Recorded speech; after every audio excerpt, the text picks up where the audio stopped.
தம்முடைய ஒரே பேரான குமாரனை விசுவாசிக்கிறவன் எவனோ அவன் கெட்டு போகாமல் நித்திய ஜீவனை அடையும்படிக்கு அவரை தந்தருளி இவ்வளவாய் உலகத்தில் அன்பு கூர்ந்தார். யோவான் 3:16.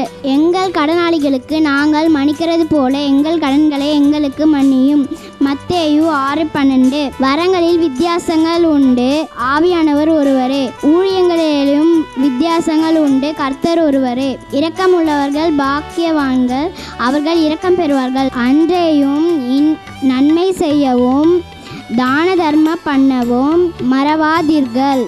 இப்படிப்பட்ட பலிகள் மேல் தேவன் பிரியமாயிருக்கிறார். எபிரேயர் 13:16. கர்த்தர் நன்மை பிராய்க்கால் நான் காய்ச்சடினேன். சங்கீதம் 23:1. ஒரு நாளே பரிசுத்தமாய் ஆகாரிக்க நிற்பாயாக. யாத்திராகமும் 8. கர்த்தர் உங்களுக்காக யுத்தம் பண்ணுவார், நீங்கள் சும்மா இருப்பீர்கள்.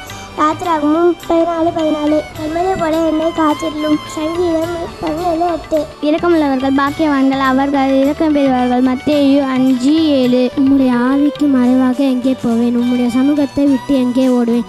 சங்கீதம் 139:7. ஒருவருக்கொருவர் மன வர்க்கமாக இருந்து கிறிஸ்துவுக்குள் மன்னித்தது போல நீங்களும் ஒருவருக்கொருவர் மன்னியுங்கள்.